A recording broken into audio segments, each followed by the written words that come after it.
in the quiet hum of a racetrack at dawn, where legends are born and ghosts linger. Every story begins with a single sound, the heartbeat of an engine. My story started here, long before I ever gripped a steering wheel. It began with the roar of my father's car, echoing in my chest.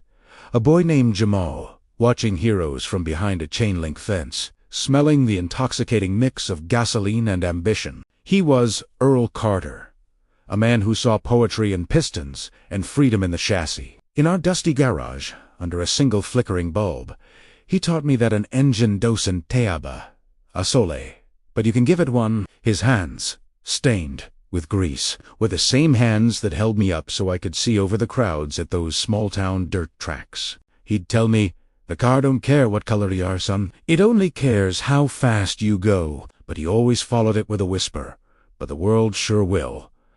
I didn't understand it then, not until the day the track took him from us. It was a blur of spinning metal, flames, and the deafening silence that followed. One moment, he was a blur of color on the track. The next, a memory at a funeral under a cold, pouring rain. His legacy wasn't just in trophies gathering dust. It was in the fire he'd ignited in me. But with him gone, that fire was smothered by grief and doubt. The world he warned me about suddenly felt very real.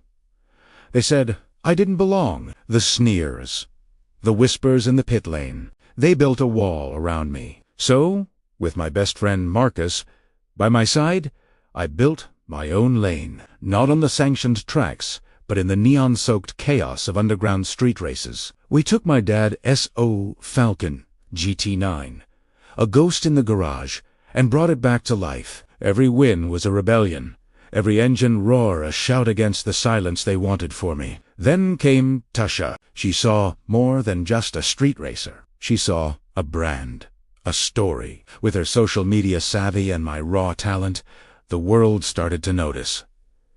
"Jed Carter," she called me.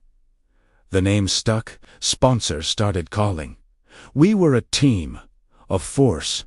We were winning. It felt like the dream was finally within reach. That's when Tom Blackwood showed up, a retired legend with a limp and eyes that saw right through you. He watched me drive, then hobbled over and said, "You got more guts than most, kid, but guts ain't enough." He saw the same fire my father had, and he decided to fan the flames. My first pro race was a whirlwind of roaring crowds and blinding lights. I was no longer an outsider.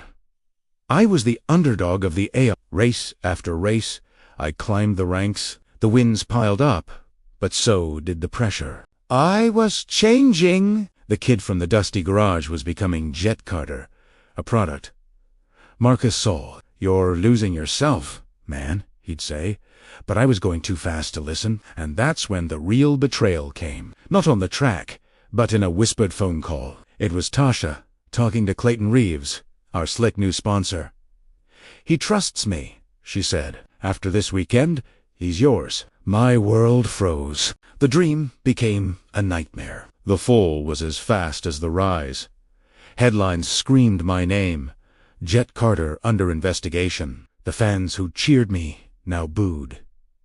Sponsors vanished. I crashed, not just my car, but my entire life. I ended up where all broken men go, alone in a dark room, watching highlights of a life that felt like someone else's. I went back to the garage, the place where it all began, and stared at a cracked photos of my father. That's when I heard the tapping of a cane.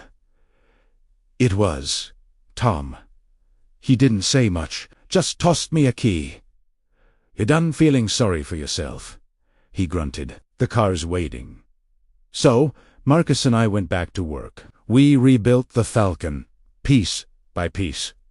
We weren't just fixing a car. We were rebuilding my soul. The final race of the season was my only shot at redemption. It wasn't about the trophy anymore. It was about finishing what my father started. The race was chaos. My rival, Rick Mason, blocked me at every turn. Then I heard my dad's voice in my head. "When the world blocks your lane, make your own." I saw an opening, inches from the wall. Sparks flew, metal screamed, but I pushed through. I crossed the finish line, the roar of the crowd washing over me.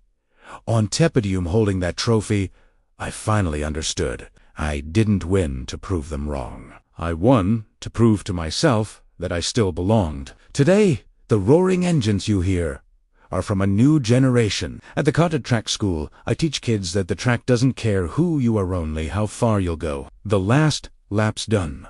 Pops, we made it. Thanks for watching our story. If you enjoyed this ride, don't forget to hit that like button, subscribe, and ring the bell for more stories that drive the heart.